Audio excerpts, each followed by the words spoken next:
Al Vuelo llega gracias a Yachai. Crea tu tienda online hoy mismo en yachai.lat. A menos de un mes para el cambio de mando, creo que es momento de decir que ya basta.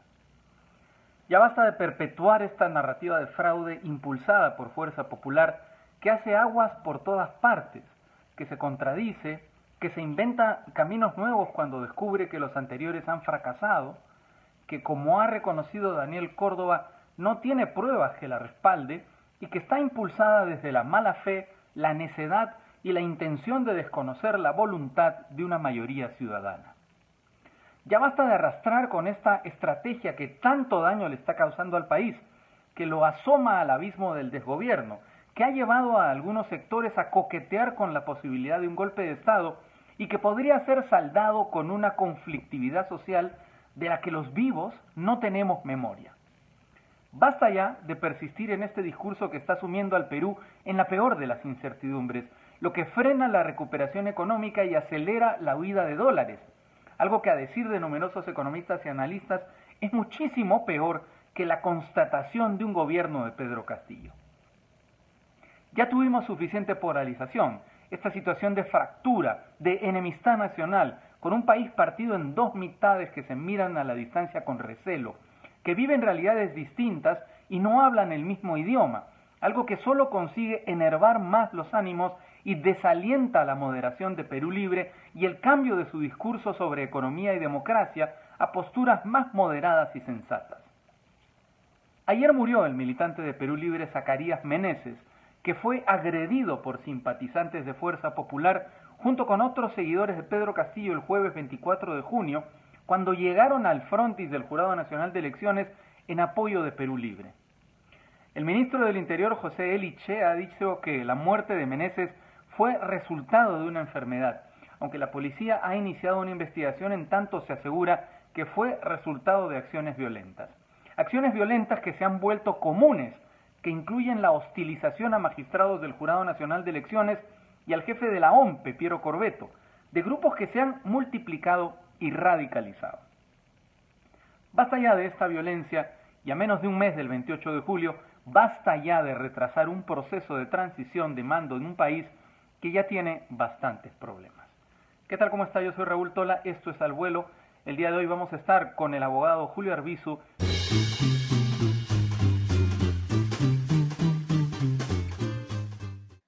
Ya lo anunciamos, está con nosotros Julio Arbizu, abogado, con quien hablaremos del momento en el que se encuentran los procesos de impugnación planteados básicamente por Fuerza Popular contra Perú Libre. Julio, ¿qué tal? ¿Cómo estás? Bienvenido.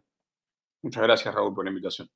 Pues hace poco tu colega Gamarra dijo: todo tiene su final, nada dura para siempre, refiriéndose justamente a este proceso.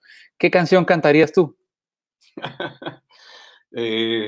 La misma, y seguramente le podríamos añadir preso si es que confiamos en que el destino de la señora Fujimori sea el que merece, es decir, el que había tratado de evitar precisamente con estos mecanismos de dilación del proceso electoral, ¿no? Así que yo creo que va acercándose efectivamente el final. Ayer se han rechazado las últimas apelaciones relativas al fondo y solo queda esperar unos días para que el Jurado Nacional de Elecciones se pueda pronunciar respecto del resto de apelaciones sobre los pedidos de nulidad insubsistentes del Fujimorismo. ¿Por qué no nos explicas, por favor, cómo es el proceso que nos ha traído hasta este momento? Sí, claro. Lo primero que hay que entender es que los pedidos de nulidad o los recursos de nulidad respecto de actas ya contabilizadas es un mecanismo absolutamente excepcional. Generalmente las observaciones o las impugnaciones a las actas se hacen en mesa. Sin embargo, la ley provee la posibilidad de impugnar esos votos contabilizados cuando concurran una serie de situaciones. La que está alegando el fujimorismo es la situación de fraude. Para probar el fraude hay que tener certeza de que hay un plan sistemático para torcer la voluntad popular y que ese plan sistemático además tienda a favorecer a un candidato en particular. Las pruebas que deben ser aportadas por quien alega esa situación deben ser pruebas en sí mismas, es decir, no puede haber un derrotero hasta que el jurado sea el que pruebe o alguien más sea el que pruebe que no ha ocurrido o que ha ocurrido, ¿no? Tiene que ser el que alega quien prueba. Bueno, ellos han presentado muchos pedidos de nulidad, algunos simplemente desprovistos de los requisitos de procedibilidad, incluso, o sea, presentados fuera de tiempo o sin la tasa correspondiente, y los que han sido ingresados en el plazo y con tasa son unos cuantos, han sido presentados además sin pruebas que puedan certificar el fraude. Estos, todos los presentados, incluso aquellos que fueron presentados extemporáneamente y fueron resueltos en cuanto al fondo, han sido declarados improcedentes o infundados, todos, por los jurados electorales especiales que son la primera instancia. Respecto de todos o buena parte de estos pedidos declarados improcedentes o infundados, Fuerza Popular ha interpuesto apelaciones que van a resolverse o que se están resolviendo ante el Jurado Nacional de Elecciones, que es la última instancia del proceso electoral. En esa situación estamos.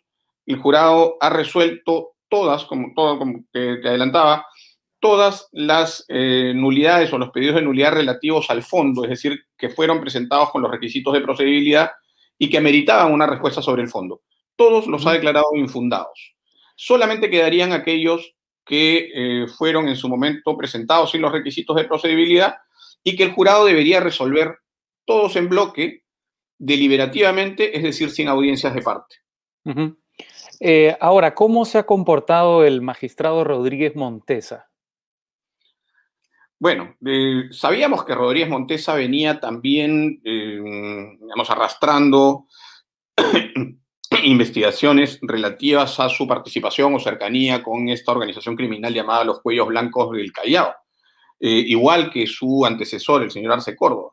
Sí. De tal manera que no nos ha sorprendido que buena parte de las causas votadas por él dentro del Pleno del Jurado Nacional de Elecciones le hayan dado la razón a algunos de los fundamentos de Fuerza Popular. Pero lo que más bien sorprende es que no le haya dado la razón a todos. Sí, es cierto, en algunos casos, pocos, pero están. El magistrado Rodríguez Montesa se ha pronunciado por encontrar infundadas algunas apelaciones. Esto porque en Huancavelica en particular, donde el Jurado Electoral Especial solicitó un cotejo de las firmas, de las actas con los padrones de RENIEC, aún habiendo solicitado eso, el jurado dijo, bueno, las firmas son iguales. Yeah. No hay nada que decir aquí. Entonces, en algunos de esos casos, Rodríguez Montesa ha opinado que se declare infundado también el pedido de Fuerza Popular. Ahora, sobre el tema probatorio, va a volverse memorable la frase de Daniel Córdoba que dice, hay fraude pero no tengo pruebas. Que de alguna manera lo que viene insinuando es que hay que, digamos, las propias instancias jurisdiccionales son las que tienen que aportar las pruebas, ¿no? Más allá de ser una declaración francamente delirante, ¿qué le parece a usted la intervención de Córdoba, de Flores Nano, de los voceros que han tratado de argumentar el fraude? Bueno, definitivamente ha habido aquí un coro de personajes que en su momento, algunos, no todos, pero en su momento algunos participaron dándole cierta legitimidad al sistema democrático, ¿no es cierto?, donde tiene que haber opiniones distintas, donde es saludable que haya opiniones distintas, pero en este caso se han unido a un coro golpista, francamente con opiniones bochornosas como la de Córdoba, como varias de las de Lourdes Flores, sosteniendo, entre otras cosas, esto que tú decías, es decir, que el Jurado Nacional de Elecciones se puede volver en buena cuenta un defensor oficioso de Fuerza Popular y sus intereses. puede ser perdonable en alguien como Córdoba que no conoce del derecho, pero si alguien ha llevado algunos cursos de derecho sabe que quien alega tiene que probar Sí. lo que alega. Y ellos no lo han hecho. Es decir, yo quiero ser muy enfático con esto, Raúl, porque creo que es importante que la gente entienda qué piensan ellos que están probando o qué saben ellos que están probando, pero no lo dicen, no lo explicitan. Ellos están tratando de acreditar irregularidades, es decir, las firmas, las falsificaciones, presuntas falsificaciones de firmas, o incluso las suplantaciones en mesa, corresponden a irregularidades que han ocurrido, Raúl, en todos los procesos electorales en el Perú y en el mundo. Eso no da el salto inmediatamente a probar el fraude. El fraude requiere, otra vez, requiere un plan sistemático para torcer la voluntad popular y favorecer a un candidato, además. Pero esto, digamos, esto que se puede, eso que en abstracto, digamos, puede sonar un poco oscuro, implica la intervención de las propias autoridades electorales. Por supuesto. O sea, en estos casos, además, a pesar de que lo han negado enfáticamente todas las veces, lo que están diciendo en buena cuenta es que todos los organismos electorales que participaron del proceso estuvieron coludidos en ese presunto plan sistemático para urdir un fraude, ¿no es cierto? Porque en esas mesas hubo no solamente personeros de Fuerza Popular, y esto también hay que decirlo, es decir, varias de las mesas, la mayoría de las mesas donde se reclaman las nulidades, tenían personeros de Fuerza Popular. Tenían personeros de Fuerza Popular, tenían miembros del Ministerio Público. Y las misiones internacionales, ¿no? Misiones de observación, Defensoría del Pueblo, fiscalizadores del Jurado Nacional de Elecciones. O sea, había todo un aparato que garantizaba la transparencia y transparencia de la que ha dado cuenta, además, una buena parte de las misiones de observación. Sí. Es que tú no cuentas con la sofisticación a la que ha llegado Perú Libre para realizar el fraude, porque como ha probado claramente Lourdes Flores Nano, una misma persona estuvo en 3 departamentos al mismo tiempo firmando. Así que me parece que estás pecando de ingenuidad. Sí, sí. Y la señora Lourdes Flores está aludiendo a un don que probablemente tienen algunos partidarios de Perú Libre, ¿no es cierto? Y que todos, la ubicuidad. Exactamente, y que nadie había podido advertir hasta hoy, ¿no? La verdad es que es bastante risible, bochornoso. Pero además todo se solucionaría de una manera bien sencilla, es decir, donde alega suplantación, presenta al suplantado, ¿no? Sí, ese es claro. Y ha ocurrido al contrario, ¿no? Porque estos presuntos suplantados o personajes que han sido, cuyas firmas han sido falsificadas, han salido a decir que no, que esa es su firma. Y lo han hecho a través de mecanismos legales, es decir, han ido al notario para hacer declaraciones juradas o al juez de paz, ¿no es cierto? Y a través del juez de paz o los notarios han sostenido públicamente que sí son sus firmas, que sí estuvieron, que están mintiendo. Entonces, además de este ridículo que han hecho, van a tener seguramente que afrontar algunos procesos de querellas por difamación. ¿Por qué les ha cambiado tanto la firma, Julio? Bueno, a ver, eso es un asunto del que han dado cuenta incluso los jurados electorales especiales. O sea, uno no firma ni siquiera 2 veces el mismo día de manera absolutamente igual, ¿no es cierto? O sea, muchos tenemos incluso en los bancos que hacer 1 o 2 o 3 firmas para que se parezca, ¿no? Se parezca, ojo, al ojo del funcionario del banco en la ventanilla, ¿no? De tal manera que esperar que las firmas sean exactas, ¿no? Para realmente validarlas, cuando están olvidando que en los procesos electorales lo que prima es el principio de validez del voto o validez del acta, es francamente risible, ¿no? Claro, ya no se diga después de unos buenos vodka tonics. No, imagínate, después de unos vodka tonics se puede firmar, ¿no? Se puede hacer la rúbrica al revés. Ahora, todo esto ha llegado hasta la OEA. ¿Cómo ha avanzado eso en la OEA? ¿Qué información tienes? Bueno, yo sé que, en principio sé lo que sabemos todos, es decir, que la misión de observación electoral de la OEA se ha pronunciado hasta en 2 informes sosteniendo que las elecciones han sido absolutamente transparentes, ejemplares, ¿no? Ahora déjame interrumpirte ahí porque me parece que una de las solicitudes planteadas desde Fuerza Popular a la OEA es por lo menos paradójica, ¿no? Porque lo que está planteando al exigirle una auditoría a la OEA es que la OEA audite sus propios resultados. Absolutamente, absolutamente. Es decir, ya, ahora, yo sé que hay incluso hay sondeos que hace la OEA, la propia OEA, la misión de observación, ¿no es cierto?, que debe tener guardados bajo 7 llaves, que en su momento podrá ser público si es que es necesario, pero lo que es importante es saber que su misión de observación, que es la encargada de verificar el proceso electoral a cargo de la OEA, a nombre de la OEA, ha dicho que las elecciones fueron absolutamente limpias, ¿no? Entonces, ordenarle digamos, ceder frente a la presión de Fuerza Popular para hacer una auditoría desde la OEA sería desconocer esos informes, hechos en campo, además, por la misión, ¿no? Pero no solo eso, sino que esto tendría que ser solicitado por el presidente de la República, es decir, por el gobierno peruano, por el Estado peruano. Sí. Y hacerlo significaría violentar la propia Constitución que obliga al presidente a respetar, ¿no?, los dictados del Jurado Nacional de Elecciones y las instituciones electorales. Antes de volver a Washington, y ya que lo has mencionado, quería preguntarte por la solicitud de Keiko Fujimori, justamente en ese sentido. Sí, yo te digo, no solamente es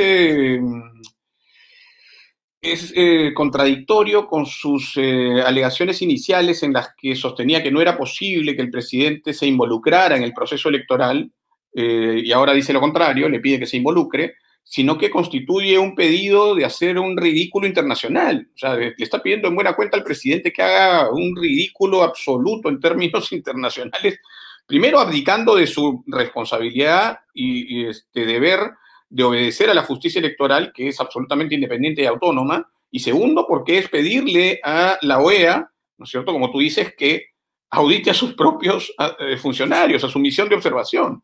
Sí. La verdad es que lamentable, y solo da muestras, Raúl, creo yo, de la desesperación de esta señora por, básicamente, te diría por pretender el poder, pero ni siquiera es eso. Yo creo que es simplemente un intento de ilusión de la justicia y de búsqueda de impunidad. Sí.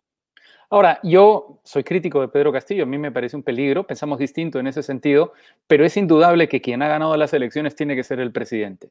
Y la sensación que me va quedando es que la gran mayoría de la población, incluso muchos de los votantes de Keiko Fujimori, incluso muchas de las personas que fueron a las primeras marchas para apoyar a Keiko Fujimori en sus impugnaciones, han abierto los ojos, es decir, han comprobado que esto no es efectivamente una campaña para levantar un fraude, sino una campaña para revertir la elección en mesa a como dé lugar.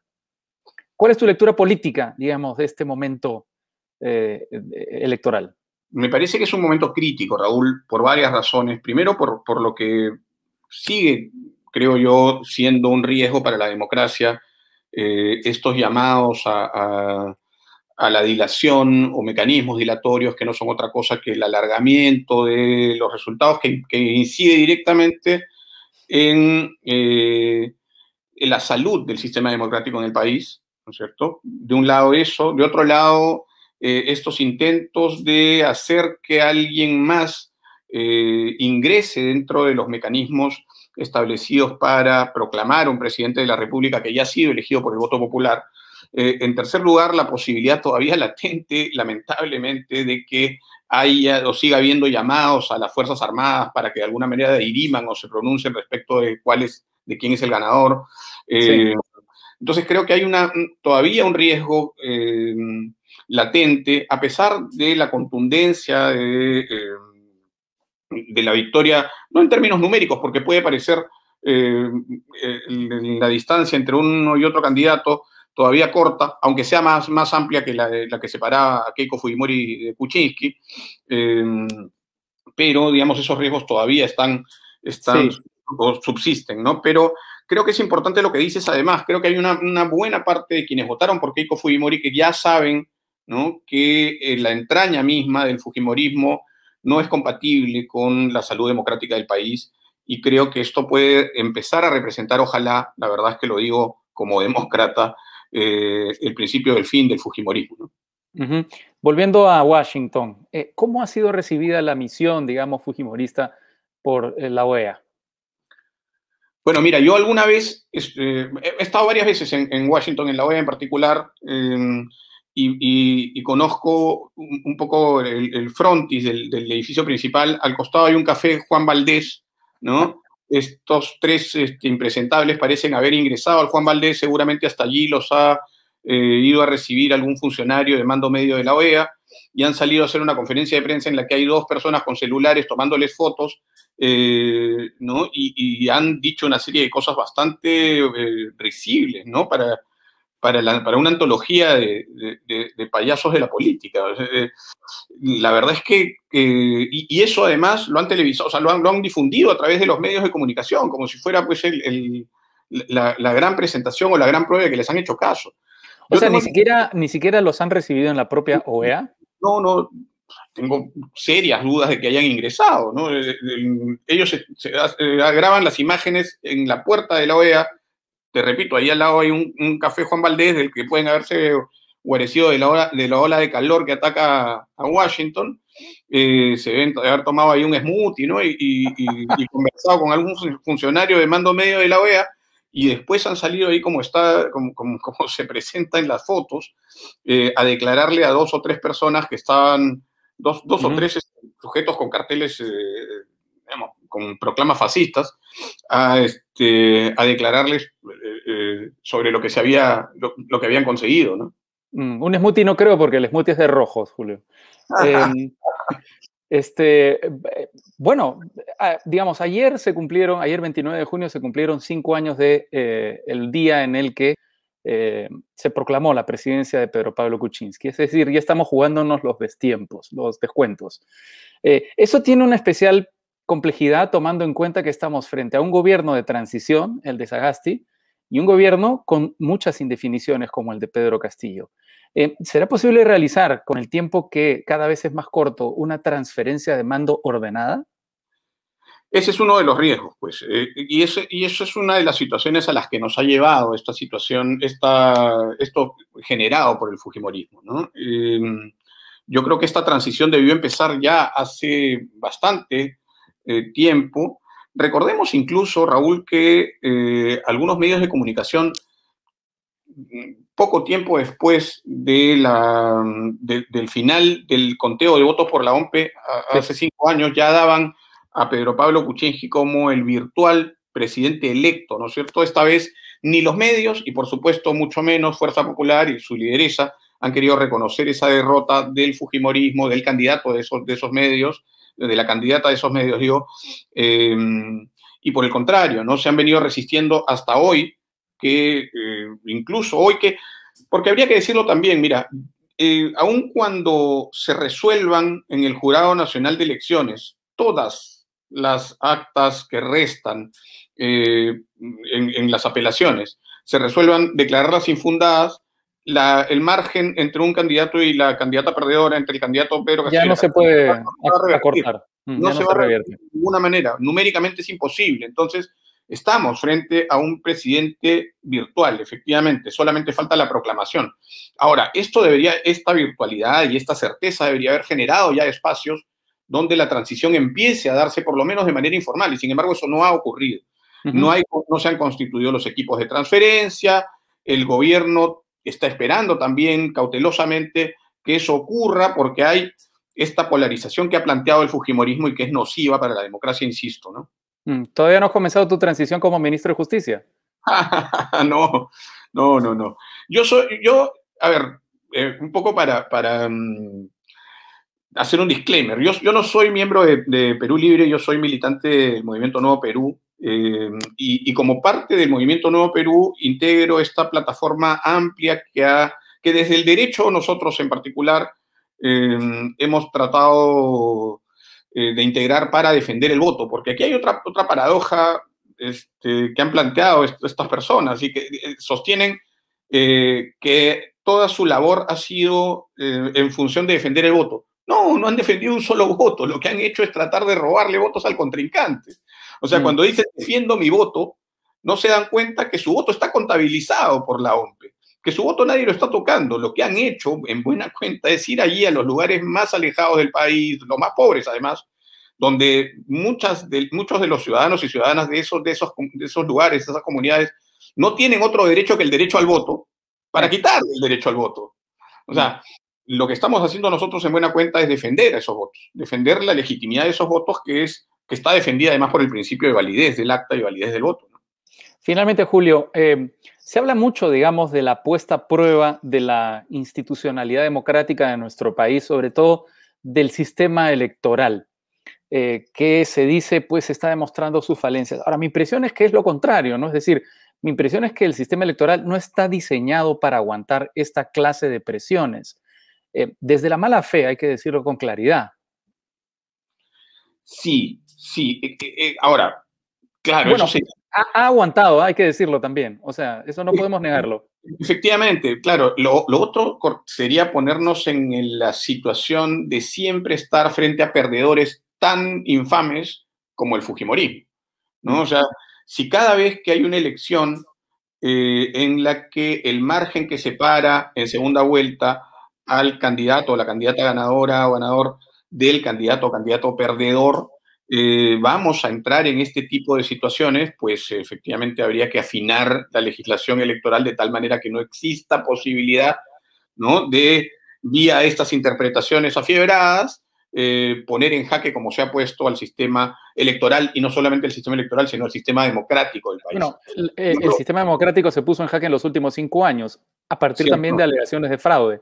Ciertamente. Lo que es curioso, ¿no? Porque a Keiko Fujimori, la conspiración contra Keiko Fujimori es tan grande que le organizan fraude desde la derecha y desde la izquierda. Lo mismo. Debe ser muy peligrosa.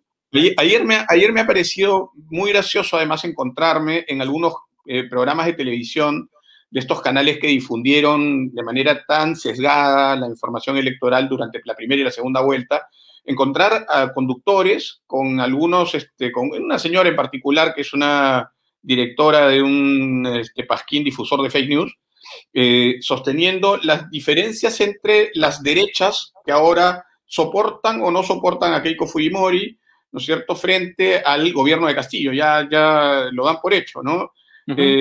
Pero, claro, olvidando el análisis que tú acabas de hacer, es decir, hace 5 años, ¿no?, fue la derecha la que derrotó, haciéndole fraude también, presuntamente, a Keiko Fujimori. Hoy es la izquierda. La verdad es que no sé si tomarlo con humor o lamentarlo, ¿no? Estamos frente a una clase política conservadora de derecha que no mire, que no hace ninguna autocrítica, ¿no? Que por el contrario tiende a endilgarle las responsabilidades de sus propias carencias, ¿no?, al contrincante, al rival político, ¿no? Pero hay un sector de derecha indudablemente democrático que es el que se le está desmarcando a Keiko Fujimori, me parece, ¿ah?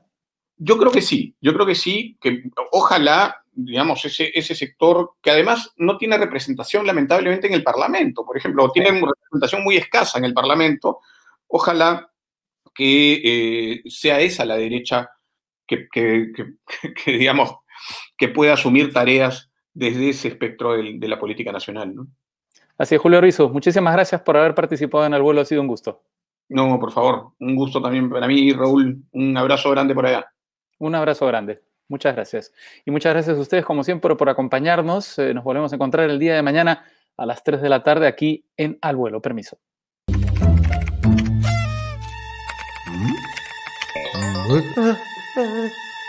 Tranqui, Pepe Lucas. Para esto está Yachai. Compra tu dominio y hosting en yachai.lat y abre tu tienda al mundo. Yachai.lat, tu tienda online hoy.